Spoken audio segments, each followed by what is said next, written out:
Bienvenidos. Los reparos de la asambleísta de gente buena, Gisela Molina, al manejo de la asamblea, han puesto en evidencia las fisuras, las carencias y hasta las barbaridades que se permiten en el foro legislativo a cuenta de justificaciones inadmisibles. La última de ellas se notó cuando propuso Gisela Molina una sanción para Pamela Aguirre, quien preside la Comisión de Fiscalización, y hasta el momento, por ahora, por lo menos definitivamente, todo ha quedado en una amonestación. Con ese hecho vamos a empezar, pero ahí no nos vamos a quedar. Porque la gestión casi de llanero solitario, debería decir de llanera solitaria, de Gisela Molina en la Asamblea, ha servido para ver sus costuras, para entender por qué se ha recuperado la aceptación del cuerpo legislativo solo hasta un 32%. Y para que ojalá la mayoría que todavía predomina, aunque inestablemente, entienda por qué al cabo de estos 6 meses no solo se debe evaluar al Ejecutivo, sino al Legislativo, para entender las razones por las cuales este país no avanza más y en algunos casos inclusive retrocede.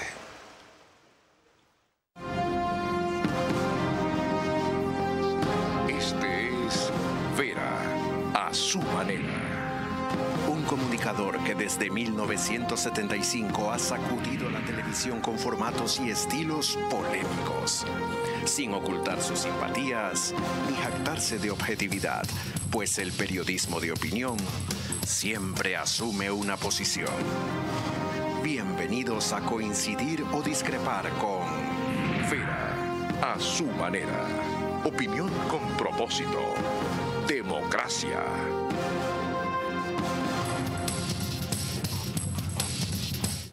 Gracias por su enorme aceptación al programa de ayer.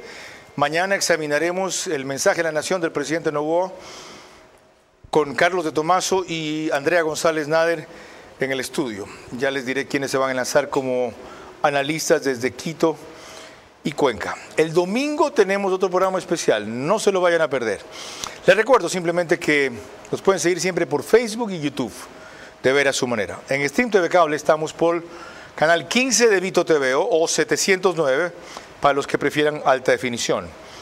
DirecTV, el número 194, corresponde a Manavisión, canal 9, señal abierta solo en Manaví, mi tierra. Y en cuanto a otras opciones, Lorena. Gracias a RTU estamos en todas las cableras. DirecTV, canal 177, CNT, canal 12. TV Cable, canal 69, Claro TV, canal 30 y Cable Unión, canal 9. El número aproximado de hogares conectados a esta hora, sumando todas las cableras en el país, es mayor a 40.000. Carlos. A eso hay que sumar radio, Centro 101.3 FM, en audio y en imagen para sus plataformas digitales. Candela con K, 89.3 FM, desde Puerto Viejo para todo Manaví. En Riobamba, la bonita del centro del país, también 89.3 FM, para Chimborazo, Cotopaxi y Tungurahua. Y desde el lunes 27 estamos en Quito a través de Radio Sucesos, líder en información en la capital, es 101.7 FM. Entremos en materia, Lorena. La asambleísta Gisela Molina explicó recientemente a Carlos Vera en su programa del día a la noche en Radio Centro lo que había sucedido en la mala dada audiencia de la Comisión de Fiscalización ante la última comparecencia de la fiscal Diana Salazar. Sabemos que todo este problema que se generó dentro de la Comisión de Fiscalización, primero fue a raíz de una convocatoria que se hizo de manera legal a comisión y que no constaba en esa lista el señor Ronnie Aliaga. En segunda instancia se da porque ellos están interesados en saber información, poder sacar toda la información necesaria y delicada para poder seguir siendo los campaneros de la mafia, y eso no se puede seguir permitiendo. Las mafias tienen un tiempo y en este momento están actuando con desesperación. Es más, es interés de estos grupos de la delincuencia organizada, cobijados de la política, intentar darle de baja a la fiscal de su función como lo está ejecutando hasta ahora. Y nosotros tenemos la obligación de ser patriotas y de apoyar ante un suceso tan denigrante, lo que se podría decir. Bueno, Gisela Molina es asambleísta por Cotopaxi, tiene una larga trayectoria de lucha social. Ella es médico veterinario zootecnista, 36 años, casada, 2 hijos, ha sido reelegida como asambleísta de Cotopaxi, es miembro de la Comisión de Gobiernos Autónomos, Descentralización, Competencias de Organización del Territorio para el periodo 2023-2025. ¡Qué nombre! Larguísimo. Activista en varias áreas. Ha participado en foros internacionales sobre biodiversidad, cambio climático y salud.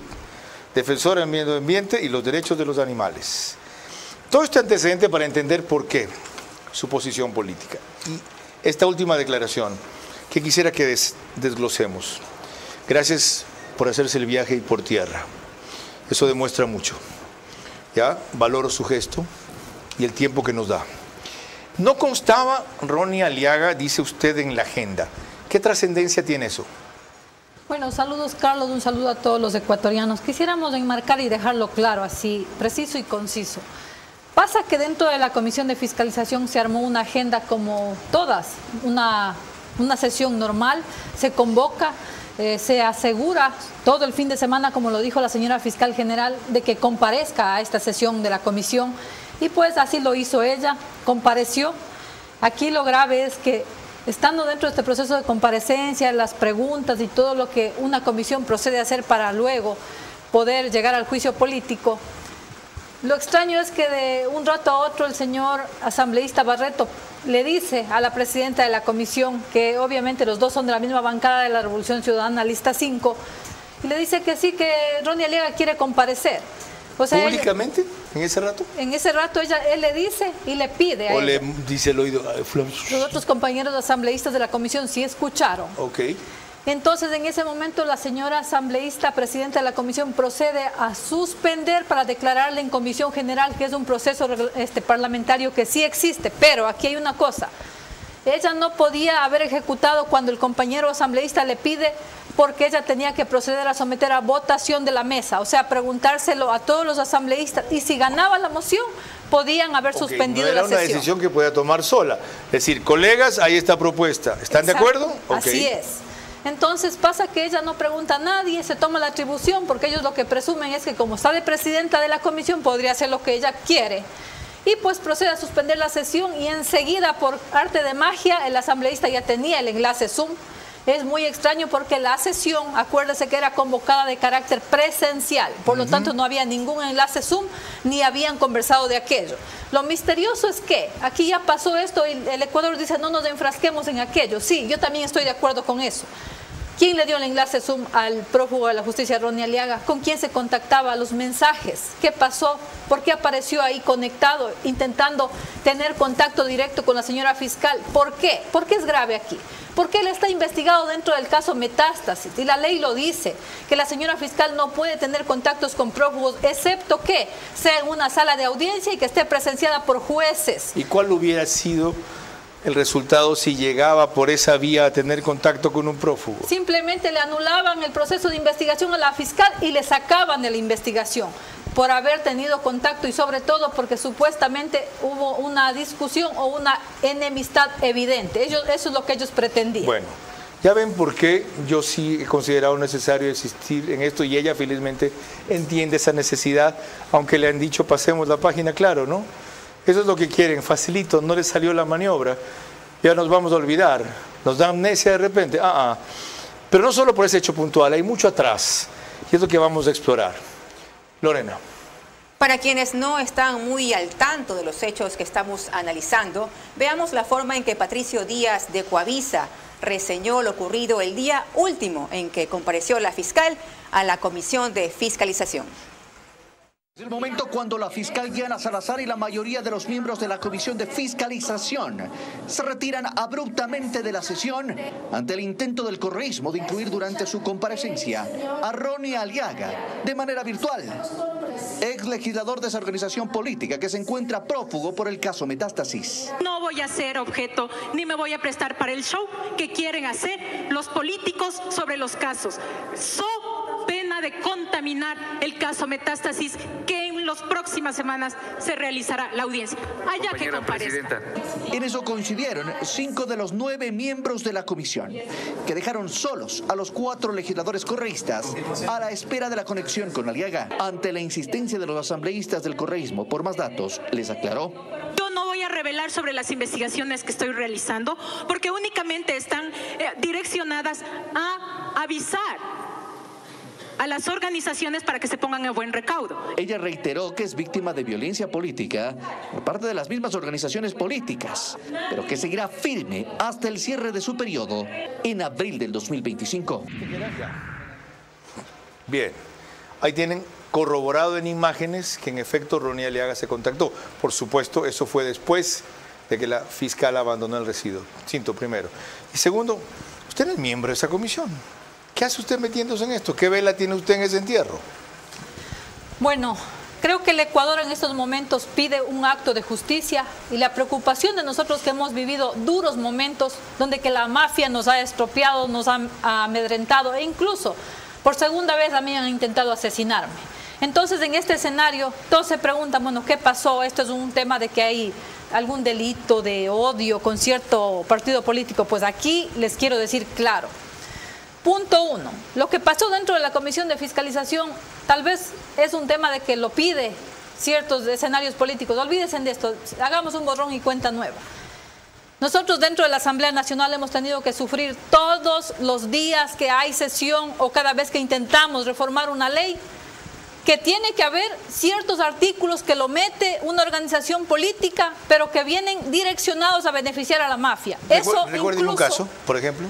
La reforma al Código Orgánico Integral Penal. 3 cosas tengo que citar. ¿Qué pretendieron hacer ahí? 1, quitar la reserva de la información. 2, que cortes internacionales se metan a tomar decisiones por delincuentes procesados de la justicia en el Ecuador. Y 3, utilizar la justicia indígena con la finalidad de que una ortigada y una bañada con agua fría pueda dejarles libres de los delitos y de robo y de peculado que han cometido personajes disfrazados de políticos, pero que en realidad fueron delincuentes, y eso lo han demostrado en esta palestra. Esa es la vela en este entierro que tiene esta asambleísta, y por eso la invité. Tomen nota de las 3 cosas que acaba de recordar. La repito en otros términos. Hubo la pretensión de que la investigación que esté desarrollando una fiscalía, mediante una reforma al COIP, se la pueda someter, enviar a los legisladores. Ya se imaginan las consecuencias. La segunda, de que organismos internacionales participen en procesos internos del Ecuador cuando aquello solo ocurre en instancias en que se han agotado los de aquí y mediante una serie de recursos terminan pidiendo cuentas o eventualmente sometiendo algún caso, por ejemplo, a la Corte Interamericana de Derechos Humanos. Y el tercero que mencionó es igualmente grave sobre lo que pretendían hacer ahí con este tipo de reforma. Como hay justicia indígena, con una urtigada, 2 asesinos o 2 ladrones, se acabó la historia, ya está cumplida aquella regulación y no hay cárcel, o pueden salir de ella. Cuando lo que se norma respecto a la justicia indígena tiene restricciones claras, debe ser por delitos ocurridos en su comunidad, por miembros de la comunidad con ciertas características, etc. Entonces, aquí hay una pregunta fundamental que acaba de responder. Avancemos más con este incidente. Lorena. El lunes pasado, el presidente de la Asamblea, Henry Kronfle, en declaraciones exclusivas para Punto de Orden en Radio Centro, refirió en estos términos la decisión que había tomado el CAL sobre el curioso manejo de la presidenta de la Comisión de Fiscalización, Pamela Aguirre. Legislativa, el día viernes, hacerle un llamado de atención a la asambleísta Pamela Aguirre, y se lo hizo de la misma manera que ya teníamos un antecedente con la asambleísta Mónica Palacios. Tenemos que medir a todos los asambleístas con la misma vara, no se pueden medir con diferentes varas a los asambleístas, y en ese sentido, esta es la primera amonestación y se le advierte que una segunda amonestación de este tipo acarrearía sanciones que posiblemente puedan ser de graves a muy graves. Pero más allá de lo que sea legal o correcto, se pudo haber contaminado, en caso de haberse dado ese careo, la investigación que se está llevando dentro de los procedimientos de la propia Fiscalía General del Estado. Henry Kronfle es un tipo muy inteligente y muy hábil, pero por serlo cree a veces que los demás somos estúpidos, ¿no? Ok, usted tuvo una acusación de victoria de sintonio para una sanción. ¿Tuvo una amonestación? Me suspendieron por 31 días y nunca me justificaron el por qué. De entrada, no hubo una segunda oportunidad, ¿verdad? Nunca. O sea, no están midiendo a todos por el mismo rasero como dice él, ¿no? Por supuesto que no. ¿Y eso por qué? Porque en la Asamblea Nacional se pretende llevar acuerdos, pero estos acuerdos van ligados a esto que está pasando. Los campanazos quieren que la Asamblea se convierta realmente en los campaneros de la mafia. La preocupación del por qué he tenido que tomar estas duras decisiones, porque no es fácil. Y ustedes son testigos de cómo ha cambiado mi vida y sin haber cometido un solo delito, hoy no puedo dormir sin que esté vigilada por alguien que es desconocido para mí. De paso, vamos a hablar de esos 2 casos de asesinato contra ella más adelante. Siga.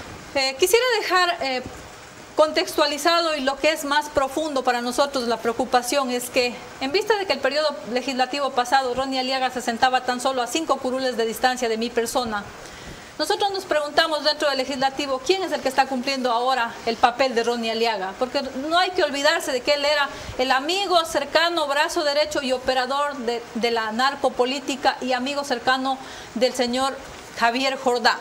Entonces nosotros nos preguntamos ahora quién está ocupando el lugar de él. ¿Qué esperamos nosotros de la Asamblea? También tenemos que un antecedente como los que ya nos han venido sucediendo. Queremos que esta situación se limpie. Y quiero dejar enmarcado lo que pasó el día de ayer. A ver, cuente. No quisiera que seamos indiferentes y el día de ayer existió una votación que se refería estrictamente a la reforma del Código Orgánico de la Función Legislativa. Y claro, yo tenía que haber hablado y haber expuesto todo, pero en la Asamblea Nacional usted no se confía, porque si yo les digo algo que no les gusta, tienen mayoría, me pueden ahora sancionar, y no solamente sancionarme, el afán de ellos es votarme de la Asamblea, como le dije la vez pasada. Entonces yo preferí ausentarme y no votar, ni siquiera registrarme. Pero en esta votación nada más y nada menos pasó que reformaron para que los delincuentes que han robado desde la función judicial, los vocales del Consejo de la Judicatura, una vez de que caigan en prisión con pruebas, puedan estar presos, pero simplemente se les dé vacaciones para que no sean totalmente desvinculados de sus cargos. Casi se me pasa. Cuando usted dijo, es que pasa esto, a la vez, valga la redundancia, transcurre tan vertiginosamente, son tantos hechos, un escándalo tras otro, que no me acordaba de este asunto ayer. Miren, es cierto. O sea, la Asamblea no pretendió, pasó una reforma a la ley orgánica de la función judicial, por la cual, para ponerlo claro, si Javier Muñoz, cuando era concejal del Consejo de la Judicatura, consejero, y Wilman Terán tenían como tuvieron una orden de prisión, ya ese par de individuos ya pedían licencia, ni siquiera eran suspendidos, peor destituidos, finalmente renunciaron después. O sea, la Asamblea en su mayoría ayer pasó una disposición para proteger corruptos. No se puede decir delincuentes, porque delincuentes en este país solamente alguien con sentencia final ejecutoriada. Claro, por jueces corruptos en la mayoría de casos. Todos son estos angelitos inocentes, pobrecitos, están en la cárcel por gusto, hasta que no se los sancione así. Esto pretendió pasar ayer la Asamblea. ¿Por qué? Sencillamente porque nosotros le habíamos hablado claro y el día lunes que denuncié lo que pasó en la Comisión de Fiscalización dije algo tan importante que el Ecuador no puede olvidar. Y si hay algo que me caracteriza es porque jamás digo mentiras o me invento. La Asamblea Nacional está tan contaminada que incluso la mafia es capaz de tener grupo de personajes y asambleístas que nos contaminen hasta la elaboración de los proyectos de ley. Esa es una prueba de aquello. Ok, usted se hizo una pregunta antes, respóndala. ¿Hay alguien que ha reemplazado el papel que hacía antes Ronnie Aliaga en el bloque correísta? ¿Quién es o quién? El Ecuador ha visto qué pasó el día lunes 13 de mayo. ¿Quién parece ser? ¿Quién es? Pasó en la sesión de la Comisión de Fiscalización cuando trataban de contaminar el caso Metástasis, poniéndole a concarar un prófugo de la justicia con la señora fiscal general del Estado. Pamela Aguirre, entonces. Dijo usted también que hay información interesada que quieren ellos sacar. ¿Cuál podría ser, por ejemplo? Dentro de la Asamblea Nacional, el interés de algunas comisiones lideradas por estos grupos peligrosos están muy interesados en traspasar barreras muy finas y sobre todo conseguir la información donde que la señora fiscal ya tiene investigaciones avanzadas. Una de esas ha sido el Gran Padrino, otra de esas ha sido el caso Metástasis, otra de esas ha sido el tema de lo que pasó con los policías y sobre todo los narcogenerales que sí existen y que hoy es una prueba fehaciente de todo lo que ha pasado. Entonces ellos lo que quieren es seguir enterándose de cosas delicadas y seguir de campaneros de la mafia. Es todo lo que pasa en la Asamblea Nacional. Dijo usted también que tienen desesperación por esto. ¿Por qué la desesperación? Por supuesto que tienen desesperación, porque al momento todo el Ecuador sabe que están actuando nerviosos, de manera precipitada, y sobre todo ahora lo hacen de frente. Antes se lo hacían de manera ¿Qué los pone nerviosos? Los pone nerviosos de que su tiempo se les está terminando y que el Ecuador se está terminando de dar cuenta de cuáles han sido sus fines y cómo movían sus alfiles, sobre todo en el punto de la corrupción. Ya, legisladora Gisela Molina, ¿por qué la desesperación o la precipitación? Si en la última encuesta de Comunicaliza de Álvaro Marchante, Correa tiene de aceptación lo mismo que la fiscal, tiene 48%. La fiscal tiene 49%. El presidente tenía en esa encuesta del 9 a 12 de mayo 4.293 personas mayores de 16 años vía internet, todo el Ecuador, 59%. ¿Por qué si su máximo líder tiene ese nivel de aceptación habrían de estar desesperados, apurados, atropellados? La desesperación es que en estos momentos el Ecuador se ha dado cuenta que ha sido muy evidente identificarlos a los narcotraficantes y delincuentes que se hicieron políticos, de ellos lo que estamos hablando, más no de los políticos que tal vez se convirtieron en delincuentes y narcotraficantes. Si en este momento hemos podido ver todo el caos que vive el país, es porque, claro, nos hemos podido dar cuenta y hemos podido evidenciar de que esas figuras al momento están al descubierto. Esa es su desesperación. ¿Ya ven ustedes por qué Gisela Molina? Y toda la hora con ella. Y eso que recién hemos comenzado. Lorena. Cuando volvamos, la reacción de otros asambleístas ante la insólita decisión de solo amonestar y no sancionar a quien incluso pudo haber sido suspendida por lo que se denomina mal uso de las instalaciones en la Asamblea. Mientras existan legisladoras valientes e independientes, aunque solitarias y rebeldes, como Gisela Molina, la tarea legislativa caerá menos en el ridículo de la traición. A veces un solo parlamentario libre hace más que una mayoría aborregada. Estamos tratando los reparos de Gisela Molina al rumbo de la Asamblea. Mañana analizamos el mensaje del presidente de la República. Aquí, el constitucionalista Carlos de Tomaso y la ex candidata a la vicepresidencia Andrea González Nader. Ahora, les recuerdo que el reprise del programa es por One Plus, Canal 14, el mismo número de las 3 cableras que lo reproducen. Eso sí, 48 horas después, es decir, en este caso será el lunes. Y a las 6 de la mañana por Extreme TV Cable, CNT, Claro TV. El periódico digital Ecuador en Vivo sube un resumen, tan pronto concluye el espacio, a su portal de noticias y página principal. Además, Lorena. En Macro Digital no solo salimos en los Estados Unidos. En Ecuador la señal de Macro Digital Televisión la podemos ver por las siguientes cable operadoras. Supercable Macará, Canal 48 en SD y 15.6 en HD, provincia de Loja. Colorados Visión, Canal 5 y en SD 45.4 en HD, provincia de Santo Domingo de los Sáchilas. En Once Play, Canal 18, todo Ecuador y Galápagos. Valle Visión Play en la ciudad de Quito. CNT Play, todo Ecuador y Galápagos. Carlos. Además, como nos pidieron adicionalmente a todo, es una radio en el oriente. Estamos por Nina Radio, 104.7 FM, Puyo, reprise al día siguiente, 13 horas.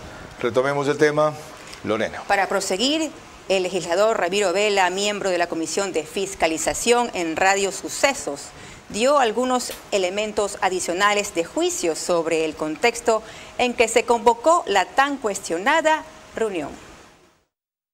Que es importante aclarar esto, que hay 3 tipos de sesiones y comparecencias. Y cuando usted va a tener una sesión híbrida, que llamamos sesión híbrida dentro del sector administrativo, cuando hay presencia de comisionados y personas en la sala, y también hay la posibilidad de recibir a gente a través de la versión Zoom. En la convocatoria dice claramente presencial. Y por eso tiene razón la gente de la Asamblea, el presidente.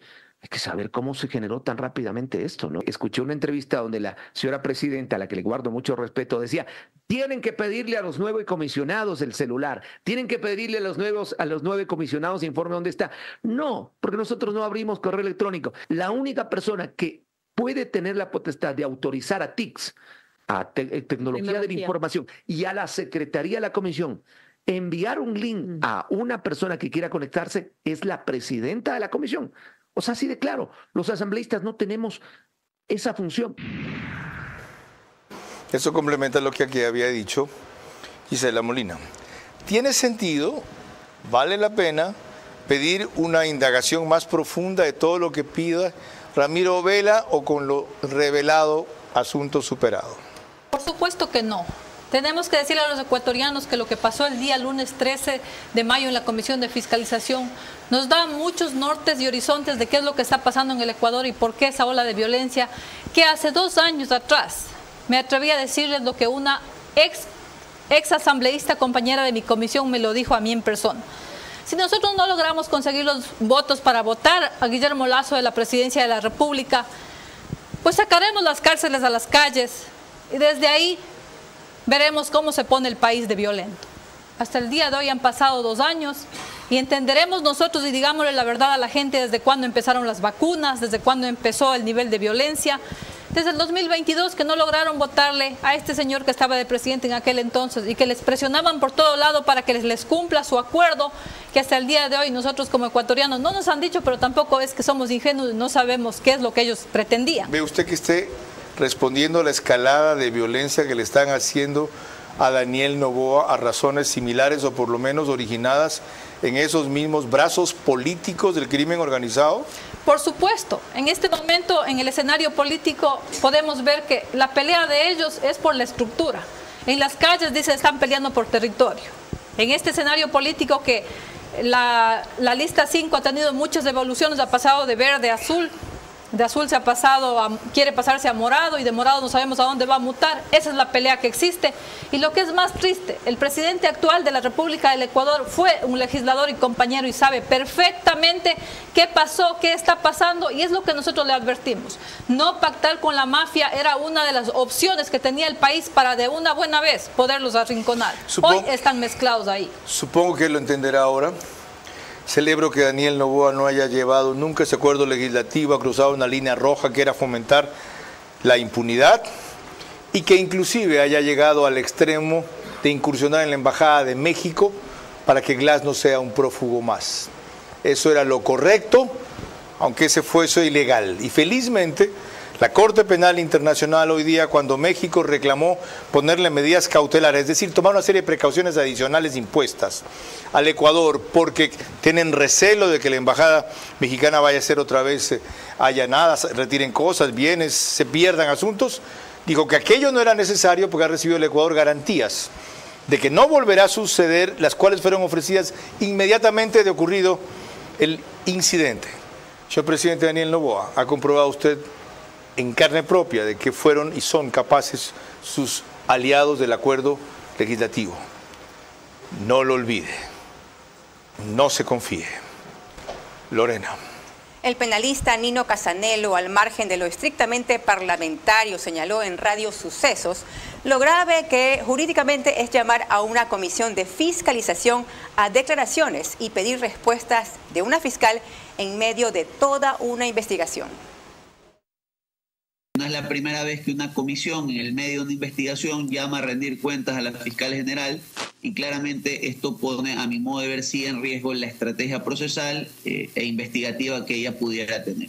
Yo sí creo que amerita tal vez una reforma a la ley de la función legislativa, podrían evaluarlo, esto nos sirve a todos, de que cuando un fiscal general se encuentra en la investigación de un caso en temas de fuero, ¿sí?, o en lo que respecta a información reservada en materia investigativa, pues esta información solo sea revelada años después de que el caso haya sido judicializado, en su defecto desestimado. Completo el análisis y redonda la apreciación con el aporte que hace este jurista, penalista, de algo que ya tratamos con Gisela Molina. Ahora, para cerrar este capítulo y todo lo que ha revelado, ¿generará esto lecciones o rectificaciones? ¿O usted cree que volverán a las andadas, como se suele decir? Bueno, yo más bien considero de que al momento nosotros estamos viviendo unos escenarios demasiado amplios y muy visibles y puede en un tiempo no muy lejano haber nuevos prófugos como Ronnie Aliaga, porque esto no tiene como que la forma ya de defender, no existe un escenario donde que ellos la puedan seguir camuflando, porque el Ecuador entero se pregunta, ¿Ronnie Aliaga estuvo así de solitario como ellos ahora pretenden decir y lavarse las manos diciendo, no, es que nosotros ya le votamos a Ronnie Aliaga a la Revolución Ciudadana? Y eso no es verdad. Eso es una mentira porque él salió a decir que se desvinculaba mientras el proceso de investigación siga, porque la RC no estaba dispuesta a hacer nada en lo absoluto, mover un dedo en contra de estas escenas, porque es lo propio de ellos. Es decir, el correísmo en la Asamblea por lo menos sigue siendo el brazo político de ese sector del crimen organizado. Por supuesto que sí, eso está más que evidente, y aquí nosotros le queremos decir a los ecuatorianos que ellos en ningún momento han pretendido mostrarse como personas, sobre todo racionales, y mostrarse de que la humanidad puede ser un acto de justicia para todos. Y aquí una pregunta de fondo, ¿por qué con ese antecedente más claro ahora? Y otros que también estaban claros antes, el pueblo ecuatoriano sigue votando por ellos. Su voto duro ha caído de 25% a 11%, pero en total tienen aceptación de cerca de 30% entre el muy correísta y algo correísta. La referí que Correa tiene 48% de aceptación. A pesar de todo, ¿qué le dice eso a usted? Me dice que este es un escenario en el que ellos se han mostrado siempre no ser mejores personas, solamente quieren mostrarle que el delincuente, que el asesino es igual que ellos en un escenario político, y digamos que pueden tener la aceptación que usted nos hace referencia, pero en este momento hagamos un vistazo a los cantones y provincias que viven olas de violencia y que pueden ser sometidos a un escenario político si no tienen una sentencia de muerte pegados en la frente. Un detalle más. Tan cierto es esto que es una de las razones que por lo menos públicamente dice Jan Topic por las cuales se retira. Dice que él no entiende porque la gente en este país sigue votando por lo que rechaza, en otras palabras. No es que la gente no quiere votar por una propuesta buena. La gente entendió que las presidencias en el Ecuador han sido nada más y nada menos unas para cumplir caprichos y egos de ciertos niños ricos, otras han sido compradas para que cuando lleguen a la presidencia lo pueden pactar con todos los escenarios, y una respuesta de esas es que las presidencias han servido para socapar y enmascarar al sector mafioso del país y que el Ecuador siga sumido en violencia, en olvido e inseguridad. Esos son los capítulos que no se pueden seguir escribiendo porque vamos a acabar no mal, peor. Y queda claro ¿por qué y con qué antecedentes lo ha dicho ahora Gisela Molina? Lorena. Cuando volvamos, otros dos hechos históricos en los cuales estuvo involucrada Gisela Molina. El asesinato de Fernando Villavicencio, a cuyo costado estaba el día que lo asesinaron. Además, el intento de matarla a ella, por lo cual acusó al dirigente indígena Leonidas Issa. Mientras existan legisladoras valientes e independientes, aunque solitarias y rebeldes, como Gisela Molina, la tarea legislativa caerá menos en el ridículo y la traición. A veces un solo parlamentario libre hace más que una mayoría aborregada. Les repito, mañana examinamos el mensaje de la Nación que va a dar a las 11 el presidente de la República. Carlos de Tomaso, constitucionalista, y Andrea González Nader, ex candidata a la vicepresidencia, con Fernando Villavicencio, serán los panelistas. Prosigamos, Lorena. Les recuerdo que estamos desde los estudios de Canal 24/7 y eso significa que nos pueden ver en Extreme TV Cable, Canal 3, Claro TV, Canal 9, en Divinet, Canal 12 y en Data MS Televisión, Canal 99. Y para proseguir con el tema, pocos recuerdan que Gisela Molina estaba casi al lado de Fernando Villavicencio el día que lo asesinaron. Volvamos a recordar esa fatídica fecha, 9 de agosto. Vean ustedes el momento que ingresa Fernando, lo ingresan a la camioneta, se oyen los disparos, todos al suelo. Después uno de los del Gires, el primero que se levanta y abate a uno de los que les disparaba. ¿En qué parte estaba usted, Gisela? ¿Por dónde andaba, que no se la ve ahí? Estaba al lado derecho, a 1 metro y algo de distancia. Es el policía más alto, sí, el que finalmente no me deja entrar al carro.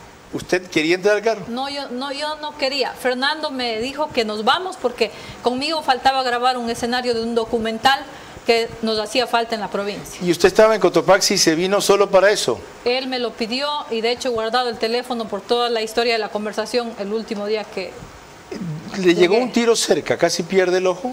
Sí, se me llegó una esquirla y traspasó algunas capas. De hecho fui operada en el Eugenio Espejo esa misma noche a la madrugada. ¿Su ojo derecho? Sí. ¿Ha quedado afectada su vista? Sí.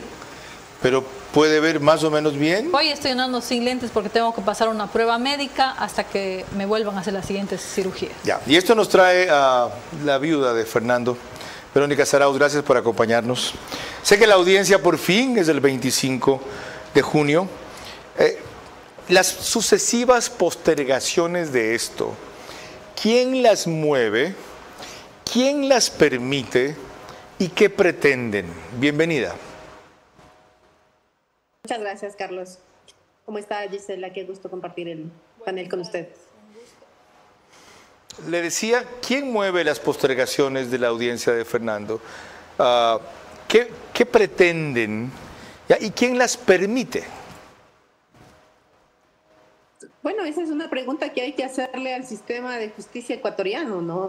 Todas las veces que se ha postergado las audiencias es debido a las argucias que protagonizan los procesados y los abogados, que justo cuando ya estamos al borde de instalar la audiencia se les ocurre cambiar de abogado, no les notifican correctamente, un sinnúmero de argucias judiciales que se han implementado en todo este proceso. Ya han pasado más de 9 meses y aún no podemos instalar la audiencia para que estas 5 personas que se logró llevarlas a juicio, porque la Fiscalía no ha podido identificar a más involucrados en el asesinato de Fernando, al menos enfrenten a la justicia ecuatoriana.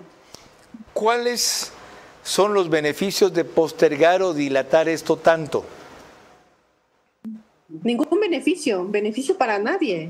¿Quién se puede beneficiar de las argucias de todos los involucrados en el proceso que se está llevando en contra de los autores de alguna forma materiales del asesinato de Fernando? Los autores intelectuales, pues, Verónica, están buscando que algo les pase, que se enfermen, que los maten, cualquier cuestión así, que se arrepientan, que se desdigan, que cambien sus acuerdos si es que los tienen, que se acojan al derecho del silencio. Que los autores materiales son eso, autores materiales. Los intelectuales son los que han ido saliendo del resto de investigaciones que se ha llevado a cabo tras el asesinato de Fernando, caso Metástasis, caso Purga, caso Plaga, un sinnúmero de personajes que además ya le perseguían a Fernando cuando estaba con vida.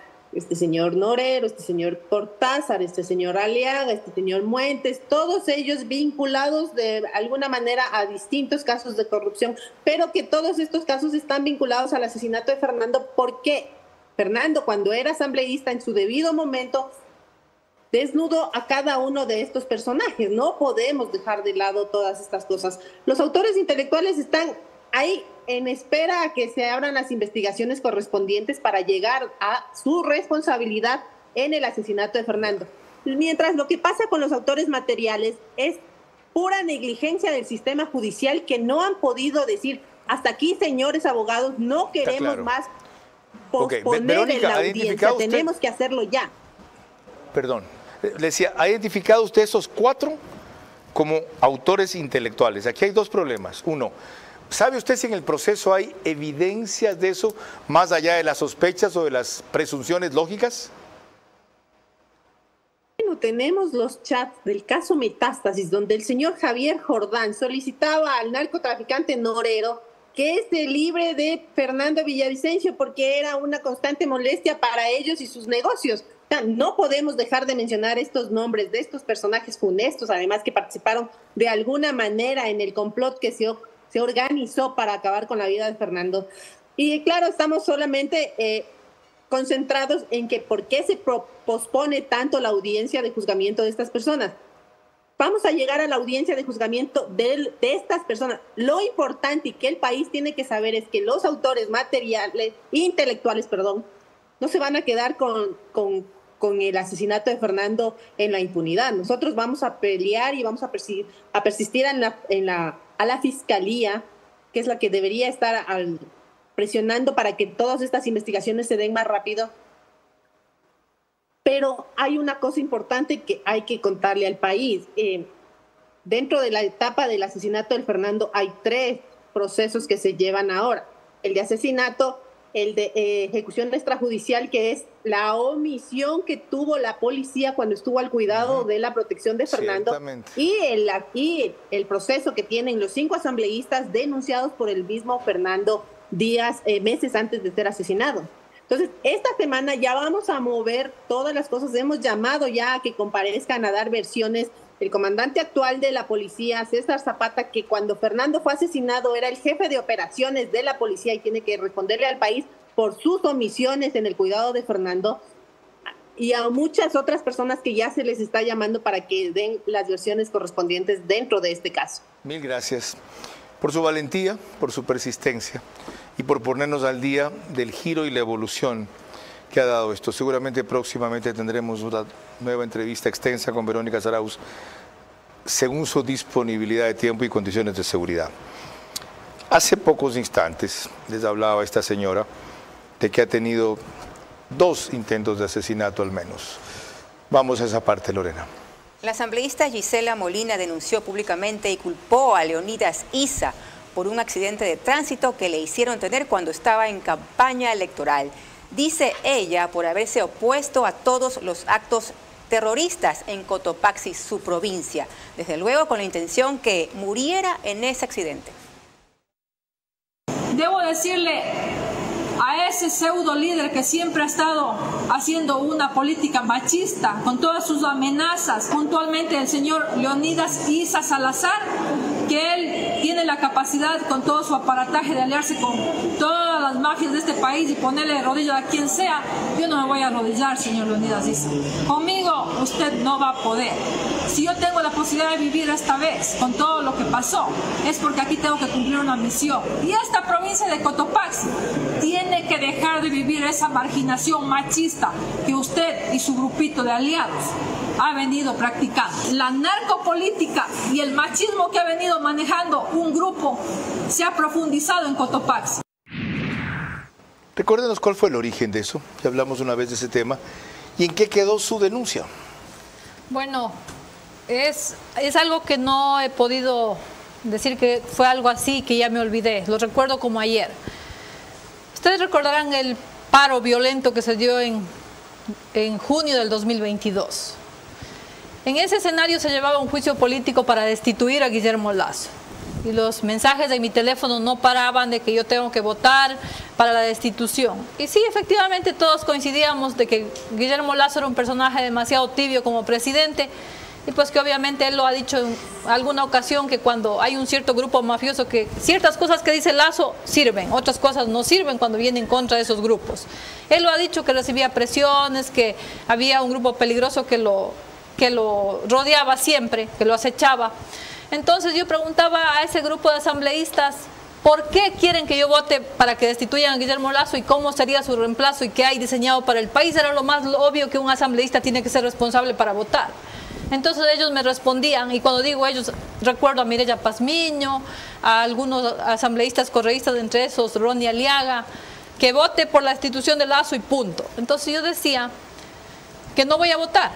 Entonces la presión era gigante, que usted recordará que se sometió a votación el 28. Me acuerdo. Después de eso vino su accidente automovilístico. Yo regresé a mi provincia, regresé a mi casa y después de pasar 2 días en la casa intentaba volver a Quito y pasó el accidente. ¿Por qué vincula a gente de Leonidas Issa usted con eso? Porque recibí un mensaje en la noche poniéndome textualmente, era un señor de apellido, no recuerdo, tengo el documento, ingresaba a Fiscalía, Tucumbi Vega o Tocumbi, no recuerdo bien. Soy del MIC, soy el vicepresidente y necesito que se me entregue 500, usted ha recibido $500,000, queremos los 250,000. Qué increíble. Entonces se fueron ellos los que se delataron. ¿Judicializó ese documento? Por supuesto que Oiga, sí. ¿y alguien puede ser tan bruto en que ponga su nombre cuando llama a decirles amenazas, soy fulano de tal? ¿Usted cree que salieron en algún momento de sus vidas a decir yo no fui, está equivocada, me disculpo? No, simplemente nunca más aparecieron, no volvieron a dar cara y dejaron de perseguirme, porque obviamente desde ese día para acá se judicializó absolutamente todo. Es más, entregué mi teléfono a Fiscalía. ¿Ha avanzado esa investigación? Es un tema político, entonces eso ha quedado ahí a medias. El fiscal provincial de mi provincia está metido en una serie de problemas, es uno de los fiscales que han mostrado sus actos oscuros a nivel de país. Y pues lo que yo espero, después de lo que pasó, es que esta situación, después de 2 años, siga y tenga un final, que salga a la luz las cosas. No han podido manipular del todo porque he estado día a día detrás de esta información. Ok, por tercera vez les digo, ya ven por qué estaba invitada aquí Gisela Molina. Ojalá hubiesen más asambleístas de este estirpe. Cuando se acercó en la pausa comercial anterior, el productor un rato a coordinar cosas y le dije, si te das cuenta de las características, en otras palabras, de esta señora, él me dijo, sí, ahora entiendo. Y le preguntó, ¿usted no tiene miedo? Y él le respondió, ya no. Lorena. Cuando volvamos, las reflexiones finales de nuestra invitada de esta noche y el comentario de cierre de Carlos Vera. Mientras existan legisladores valientes e independientes, aunque solitarios y rebeldes como Gisela Molina, la tarea legislativa caerá menos en el ridículo y la traición. A veces solo un parlamentario libre hace más que una mayoría aborregada. Parte final de este programa en que hemos analizado los reparos de Gisela Molina al rumbo de la Asamblea. Concluye con el rito que ustedes ya conocen. Lorena. Le recordamos a nuestra invitada de esta noche que sus respuestas exclusivamente en términos de sí o no. Número 1. ¿Seguirá poniendo en riesgo a su familia? No. Número 2. ¿Vale la pena jugarse la vida en esto? ¿Sí o no? Sí. Número 3. ¿Aprueban sus hijos lo que hace? No saben, están pequeños. Número 4. ¿Será candidata en las próximas elecciones? ¿Sí o no? Sí. Número 5 y última. ¿Gente buena hay solo 2 en la Asamblea? ¿Sí o no? Sí. Gracias. Una breve reflexión final suya y con eso concluimos. Bueno, la reflexión final que quiero dejarle como un mensaje a los ecuatorianos es que nosotros tenemos una oportunidad gigante de poder resignificar todo este escenario político en el país. Tenemos las herramientas en nuestras manos y la posibilidad de identificar el qué hacer para un futuro pensando en las generaciones que nos van a necesitar que actuemos firmemente. Una de esas decisiones es no volver a elegir a esos verdugos que nos han dejado en esta ola de violencia y criminalidad. Mil gracias. Gisela Molina es una de las pocas, si no la única, no conozco más legisladores, disculpen si omito alguno, que han continuado la línea de Fernando Villavicencio en el actuar político y en el actuar legislativo. Es evidente su valentía, su audacia, su sustento, su inteligencia, su independencia. No merece terminar de la misma vía por la misma vía que terminó Fernando. Por lo tanto, ponerla a salvo y respaldar su trabajo no solo es una misión de la protección policial, que siempre será mínima y toda la vida insuficiente, sino de ustedes, los electores que votaron por ella en Cotopaxi, quienes la conocen, la rodean y la apoyan. Y de todo el país en general, que necesita que políticos de esta estirpe, como decía hace pocos instantes, encuentren apoyo concreto. Y no solamente aplausos, admiración, poesía, loas, comunicados. Apoyo concreto. ¿Quieren que las cosas cambien? A quienes llevan la bandera, a quienes ponen el escudo, a quienes van con la lanza, apóyenlos. No solamente apláudanlos. Lorena. Mañana a las 22 horas evaluaremos aquí el mensaje del presidente Daniel Noboa con la presencia del constitucionalista Carlos de Tomaso y la ex candidata vicepresidencial Andrea González Nader. Hasta entonces, que tengan un descanso reparador. Buenas noches.